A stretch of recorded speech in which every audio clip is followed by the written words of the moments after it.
नमस्कार साथियों, अस्सलाम वालेकुम। आप सभी लोगों का हमारे online YouTube channel UP Urdu GS academy पर बहुत बहुत स्वागत है। साथियों, भारतीय इतिहास में मैं आपको बहुत ही महत्वपूर्ण टॉपिक पढ़ा रहा था, भारतीय राष्ट्रीय आंदोलन।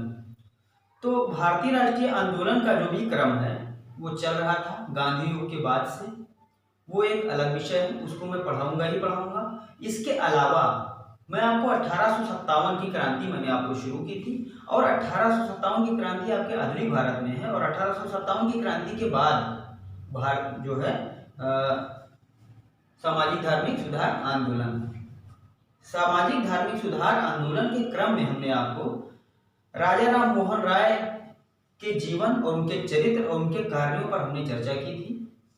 तो राजा राम मोहन राय जो थे, उनका जीवन, उनका चरित्र, उनके द्वारा किए गए कार्य, ये सभी चीज हम बता चुके थे।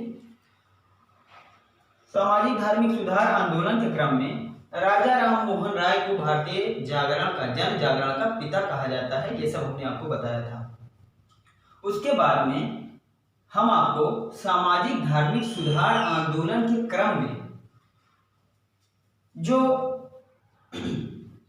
राजा राम मोहन राय थे, उन्होंने जिस भी धर्म की स्थापना की, जैसे हमने आपको बताया था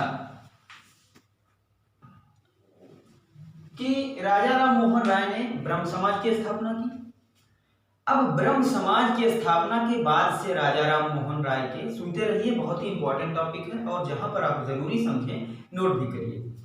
तो राजा राम मोहन राय ने जब ब्रह्म समाज की स्थापना की तो उन्होंने जितने भी कार्य किए, जैसे सती प्रथा पर प्रतिबंध लगाना हुआ, चाहे बलि प्रथा पर प्रतिबंध लगाना हुआ, जो सामाजिक धर्म थे उनमें सुधार करना हुआ, इसके साथ साथ हिंदू कॉलेज की चाहे स्थापना की बात हो, चाहे वेदांता कॉलेज की स्थापना की बात हो, इन सारे उनके कार्यों को हम बताते हुए ब्रह्म समाज यानी राजा राम मोहन राय को खत्म करने के बाद जो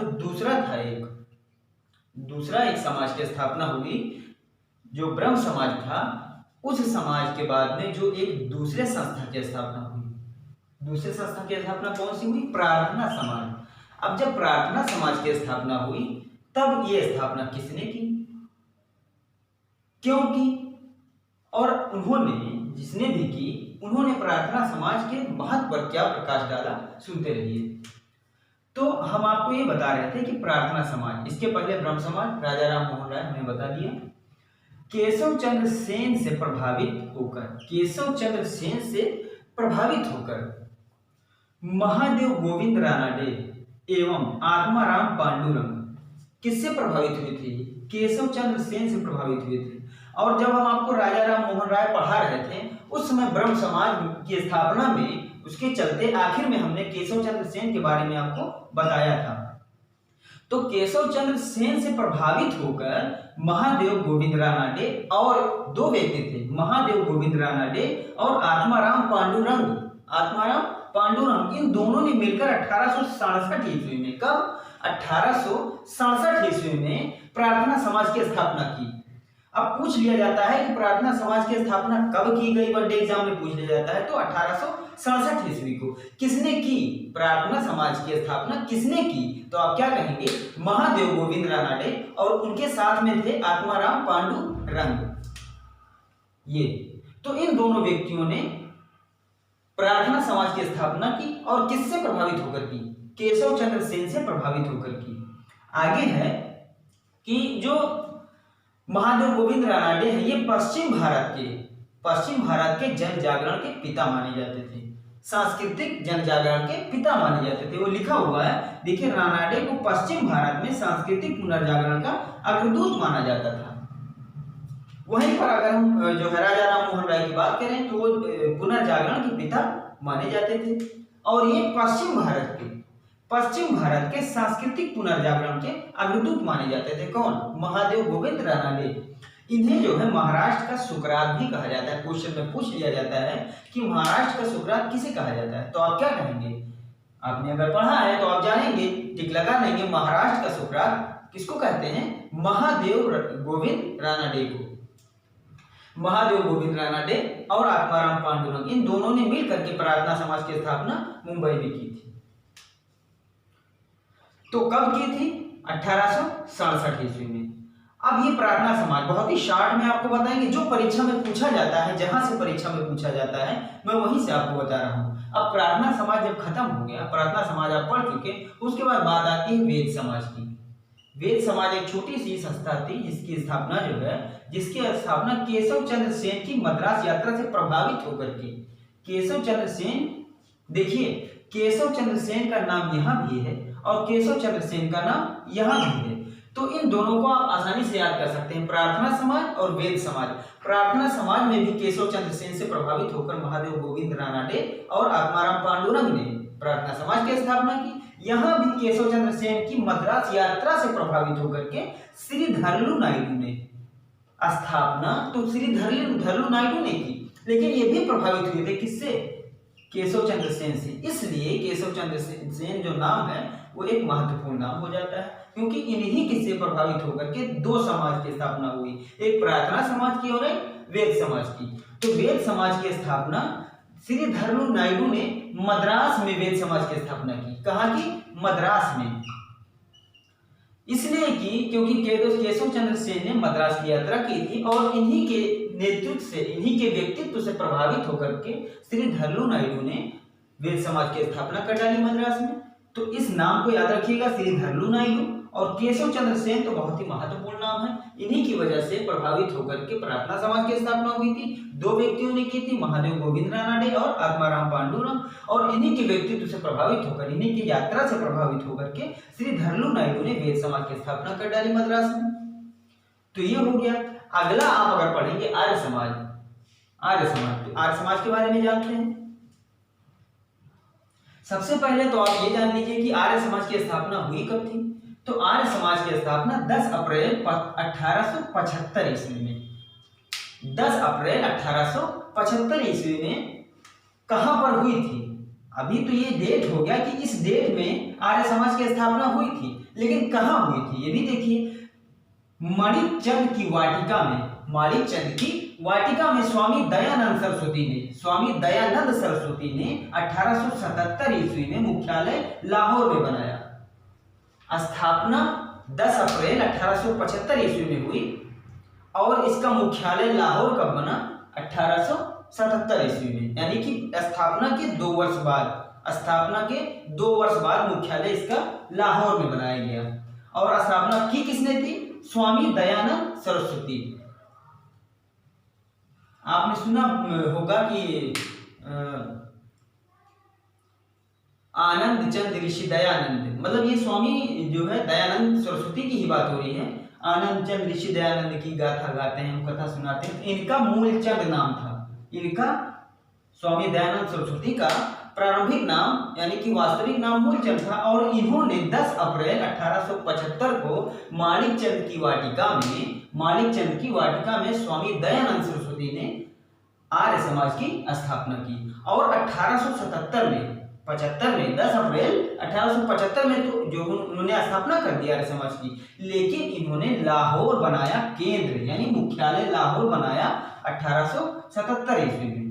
उसके आगे देखिए फिर स्वामी विवेकानंद, स्वामी विवेकानंद, जो महत्वपूर्ण जो है पॉइंट्स हैं वो आप नोट करते चलिए कि स्वामी विवेकानंद ने जो स्वामी विवेकानंद थे वो राम कृष्ण के शिष्य थे। किसके शिष्य थे? रामकृष्ण के शिष्य थे। पूछ लिया जाता है कि स्वामी विवेकानंद किसके शिष्य थे? तो रामकृष्ण के शिष्य थे। और देखिए कि 1862 में इनका जन्म हुआ था। किसका? स्वामी विवेकानंद का। अब दयानंद सरस्वती जी ने तो स्थापना कर दी, उनकी बात, उनका विषय वही रह गया। दयानंद सरस्वती जी ने आर्य समाज की स्थापना 10 अप्रैल 1875 में कर दी और लाहौर केंद्र स्थापित कर दिया 1877 में। उसके बाद स्वामी विवेकानंद की बात आती है। स्वामी विवेकानंद जो थे वो रामकृष्ण के शिष्य थे और इनका जन्म 1862 ईस्वी में हुआ था। मूल नाम क्या था? स्वामी विवेकानंद का मूल नाम क्या था? नरेंद्रनाथ दत्त। स्वामी विवेकानंद का मूल नाम नरेंद्रनाथ दत्त था। तो इनके कुछ कार्य और कारनामे देख लीजिए। 1897 में स्वामी विवेकानंद ने, एक एक पॉइंट देखिएगा कि 1897 में, कब? 1897 में स्वामी विवेकानंद ने वेल्लूर नामक स्थान पर, कौन से स्थान पर? वेल्लूर। एक एक पॉइंट ध्यान जो आपको जरूरी लगे वो आपसे रिक्वेस्ट है कि नोट भी करते चलिए। और हमारा चैनल साथियों अपने ग्रुप में और जहां भी आप शेयर करना चाहें कि शेयर करिए, साथ ही साथ जिन भाई बहनों ने अगर सब्सक्राइब नहीं किया तो सब्सक्राइब कर लीजिए। तो 1897 में स्वामी विवेकानंद ने वेल्लूर नामक स्थान पर रामकृष्ण मिशन की स्थापना की। अब पूछ लिया जाता है कि रामकृष्ण मिशन की स्थापना किसने की, तो आप बताएंगे कि स्वामी विवेकानंद जी ने रामकृष्ण मिशन की स्थापना की। कहाँ की? वेल्लूर नामक स्थान पर। अब कब की? 1897 में। तो हर यहां से 3-4 क्वेश्चन बन जाएंगे आप। मूल नाम नरेंद्रनाथ दत्त था, ये भी क्वेश्चन बन गया। अब जब वेल्लूर नामक स्थान पर रामकृष्ण मिशन की स्थापना की थी इन्होंने, उस समय जो है कौन सा सन, कौन सा ईस्वी चल रहा था, तो इसको भी ध्यान दीजिए कि 1897 में। अब अगला पॉइंट है कि 11 सितंबर 1893 में, 11 सितंबर 1893, ये ध्यान रखिएगा कि 11 सितंबर 1893। आप जो मेन पॉइंट है, मेन चीजें हैं जो हम आपको बताते हैं, वो आप जो है मेहरबानी करके नोट करा करिए, जिससे आपकी तैयारी बाद में भी जब भी आप चाहें पन्ना पलट के कर लें। 11 सितंबर 1893 को शिकागो ये एक स्थान है, अमेरिका का स्थान है शिकागो में सेंट कोलंबस हॉल एक था, सेंट कोलंबस हॉल। उसी में 11 सितंबर 1893 को ये स्वामी विवेकानंद जो है वो प्रथम विश्व धर्म सम्मेलन में इन्होंने हिस्सा लिया। तो पूछ लिया जाता है कि प्रथम विश्व धर्म सम्मेलन कब हुआ, तो 11 सितंबर 1893 को हुआ। स्वामी विवेकानंद जी ने प्रथम विश्व धर्म सम्मेलन में कब हिस्सा लिया? 11 सितंबर 1893 में हिस्सा लिया। प्रथम विश्व धर्म सम्मेलन कहां पर हुआ? अमेरिका के शिकागो नामक शहर में एक स्थान था, स्थान का नाम क्या था? Saint Columbus hall. तो उसी हॉल में ये प्रथम विश्व धर्म सम्मेलन हुआ, जिसमें स्वामी विवेकानंद जी ने 11 सितंबर 1893 ईस्वी को हिस्सा लिया, भाग लिया। और चूंकि इनका मूल नाम हमने बताया, इनका मूल नाम नरेंद्रनाथ दत्त था, लेकिन नरेंद्रनाथ दत्त तो मूल नाम था, लेकिन इन्होंने अपना नाम स्वामी विवेकानंद रख लिया। किसके सुझाव पर? ये भी पूछ लिया जाता है। तो एक थे महाराज खेतड़ी। कौन थे? महाराज खेतड़ी। इन्हीं के सुझाव पर स्वामी विवेकानंद जी ने अपना नाम नरेंद्रनाथ दत्त के बजाय क्या रख लिया? स्वामी विवेकानंद। तो जो भी जरूरी बातें हैं वो आप लिखिए। वैसे भी इंपॉर्टेंट आपका प्रार्थना समाज से भी कभी कभी क्वेश्चन पूछ लिया जाता है, बाकी वेद समाज से तो कम ही प्रश्न पूछे जाते हैं। लेकिन इतना याद रखिएगा कि श्री धरलू नायडू ने मद्रास में वेद समाज की स्थापना की थी। तो हम इन दोनों को मिटा देते हैं। अभी आर्य समाज में आपको बहुत सारी बातें बताना बाकी है, इसलिए इसको हम मिटा देते हैं।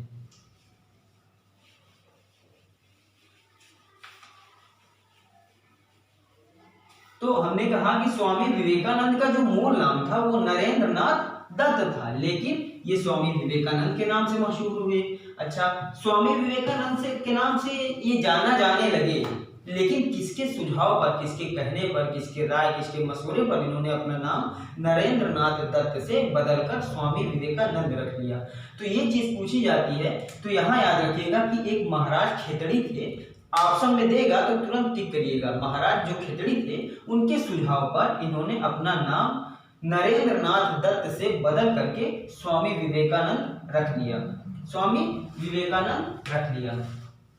उसके बाद पूछा जाता है कि कभी कभी पूछ लिया जाता है कि ये बंबई से जब रवाना हुए तो किस चीज से रवाना हुए? तो उसका भी एक नाम है, तो नाम है देख लीजिए, उसका भी नाम देखते रहिएगा। एक पेनिनसुलर जहाज थी, पेनिनसुलर जहाज। तो इसी जहाज से बंबई से रवाना हुए, बंबई से रवाना हुए। पूछ लिया जाता है। एक एक वन लाइनर में इतने छोटे छोटे पॉइंट से सवाल उठा लिया जाता है कि आप सोच भी नहीं सकते। इसलिए जितने पॉइंट हम आपको लिखवा रहे हैं सब क्वेश्चन में पूछे गए हैं, लगातार पूछे जा रहे हैं और आने वाले समय में भी पूछे जाएंगे। तो ये एक पेनिनसुलर जहाज थी, उसी जहाज से बंबई से रवाना हुए थे।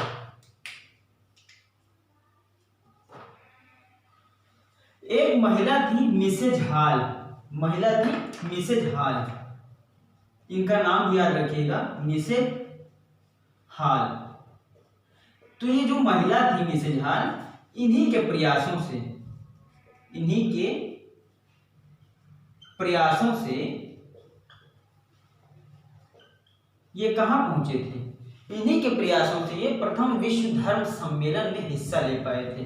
प्रयासों से ये पूछ लिया जाता है, इनका नाम बहुत ही इंपॉर्टेंट है। इन्हीं के प्रयासों से ये प्रथम विश्व धर्म सम्मेलन में हिस्सा ले पाए थे। तो जो मिसेज हॉल थी, इनका नाम ध्यान में रखिएगा, मिसेज हॉल जो थी, इन्हीं के प्रयासों से ये प्रथम विश्व धर्म सम्मेलन, प्रथम विश्व धर्म सम्मेलन में हिस्सा ले पाए। इसीलिए इनका नाम बहुत ही महत्वपूर्ण है। इस नाम को आप ना भूलिएगा, मिसेज हॉल। और एक आयरिश महिला थी, आयरिश महिला थी, उनका नाम मार्गरेट नोबल था। मार्गरेट नोबल, ये एक आयरिश महिला थी, आयरिश महिला। ये जो आयरिश महिला थी, ये कौन थी? ये मार्गरेट नोबल, ये जो महिला थी सबसे पहले ये शिष्य बनी। किसकी? स्वामी विवेकानंद की सबसे पहली शिष्य यही बनी। आयरिश महिला जो थी मार्गरेट नोबल, पहली शिष्य बनी। तो पूछ लिया जाता है, ये जो कुछ इंपॉर्टेंट पॉइंट हमने लिखा है, मुंबई से जहाज में रवाना हुए कहाँ के लिए? अमेरिका में। हमने कहा अमेरिका में एक जगह शिकागो है और वहां पर एक स्थान है, हमने अभी आपको बताया। वहां पर जो स्थान है सेंट कोलंबस हॉल। तो सेंट कोलंबस हॉल में 11 सितंबर 1893 को प्रथम विश्व धर्म सम्मेलन था। वहां पर स्वामी विवेकानंद जी ने हिस्सा लिया और अपना नाम नरेंद्रनाथ दत्त के बजाय स्वामी विवेकानंद रखा, महाराज खेतड़ी के सुझाव से। और जो इंपॉर्टेंट कुछ पॉइंट है यहाँ पर, जो पेनिनसुलर जहाज है, इसी जहाज से मुंबई से रवाना हुए थे। फिर जो मिसेज हॉल हमने आपको बताया, मिसेज हॉल के ही प्रयासों से ये प्रथम विश्व धर्म सम्मेलन में हिस्सा ले पाए। उसके बाद हमने बताया कि जो मार्गरेट नोबल है, एक आयरिश महिला है, ये इनकी प्रथम शिष्य बनी। तो प्रथम शिष्य बनी और जो है भारत में इनको अलग नाम से जाना जाता है, सिस्टर निवेदिता। इनको भारत में सिस्टर निवेदिता इस नाम से इनको भारत में जाना जाता है, सिस्टर निवेदिता। तो सिस्टर निवेदिता के नाम से इनको भारत में जाना जाता है। और इनका एक स्टेटमेंट है, इन्होंने स्वामी विवेकानंद को ये कहकर पुकारा है, संबोधित किया है। क्या कहकर संबोधित किया है इन्होंने स्वामी विवेकानंद को? इन्होंने स्वामी विवेकानंद को योद्धा सन्यासी कहा है। तो इस चीज को ध्यान में रखिएगा, पूछा जा सकता है किसी भी वनडे पेपर में कि स्वामी विवेकानंद को योद्धा सन्यासी किसने कहा। तो चाहे सिस्टर निवेदिता ऑप्शन में रहेगा, अगर सिस्टर निवेदिता नहीं रहेगा तो मार्गरेट नोबल जरूर रहेगा। इन्हीं दोनों में से एक आपके विकल्प में रहेगा। तो इन्होंने क्या कहा? सन्यासी योद्धा। किसको कहा? स्वामी विवेकानंद को इन्होंने सन्यासी योद्धा कहा। तो ये आपके जो 3 समाज थे, पहला जो था राजा राम मोहन राय का ब्रह्म समाज, वो हमने पिछले क्लास में बताया था। उसी क्रम में आज हमने आपको बताया कि जो प्रार्थना समाज है वो किसने? केशव चंद्र सेन से प्रभावित होकर महादेव गोविंद रानाडे और आत्माराम पांडुरंग, तो इन दोनों ने मिलकर प्रार्थना समाज की स्थापना की थी। उसके बाद जब वेद समाज की स्थापना की बात आई तो वहां पर भी केशव चंद्र सेन से ही प्रभावित होकर के, उनके मद्रास यात्रा से प्रभावित होकर के, जो हमने आपको अभी बताया था, उनका नाम था श्री धरलू नायडू। श्री धरलू नायडू ने वेद समाज की स्थापना की। उसके बाद आर्य समाज हो गए। तो आर्य समाज के बारे में आपने बहुत कुछ जाना। जो भी इंपॉर्टेंट पॉइंट है इसमें, लगभग सारे इंपॉर्टेंट पॉइंट है जो हमने आपको बताया, चाहे वो प्रार्थना समाज हो, चाहे वेद समाज हो, चाहे ब्रह्म समाज हो। ब्रह्म समाज के बाद ही प्रार्थना समाज आया, प्रार्थना समाज के बाद ही वेद समाज आया, और वेद समाज के बाद ही आर्य समाज आया। तो इसको क्रम से लगाने के लिए भी कहा जा सकता है। इसमें जितने भी कंटेंट हैं, जितने भी घटनाएं हुई हैं, सारी घटनाओं को आप ध्यान में रखेंगे। चाहे वो आर्य समाज की स्थापना की बात हो, चाहे वो मुख्यालय की बात हो, चाहे वो स्वामी विवेकानंद के जन्म से संबंधित बात हो, और चाहे 1897 में विवेकानंद वेलूर नामक स्थान पर रामकृष्ण मिशन की स्थापना की थी। तो रामकृष्ण मिशन की स्थापना की बात चाहे हो, और चाहे 11 सितंबर 1893 की बात हो, जब इन्होंने प्रथम विश्व धर्म युद्ध सम्मेलन में भाग लिया था। उसके बाद में जो छोटे छोटे और हैं जहां से क्वेश्चन पूछे जाते हैं वनडे में, वो भी ध्यान में रखिएगा। तो इस तरह से आपका ब्रह्म समाज, प्रार्थना समाज, वेद समाज और आर्य समाज, ये 4 समाज हो गए। इसके बाद हम आपको बताएंगे थियोसोफिकल सोसाइटी। तो थियोसोफिकल सोसाइटी हम आपको अगले क्लास में बताएंगे। आज का आपका क्लास यही समाप्त होता है। तो बहुत बहुत धन्यवाद साथियों, बहुत बहुत शुक्रिया, बहुत बहुत धन्यवाद। आपसे रिक्वेस्ट है कि हमारा चैनल आप सब्सक्राइब किया करें। जिन भाई बहनों ने सब्सक्राइब नहीं किया है वो जरूर सब्सक्राइब कर लें, और साथ ही साथ अपने दोस्तों में, अपने फ्रेंड सर्कल में हमारे चैनल को शेयर करें, ताकि दूर दूर तक हमारा चैनल जाए और सभी लोग तैयारी करने के लिए पाएं। बहुत बहुत धन्यवाद, बहुत बहुत शुक्रिया।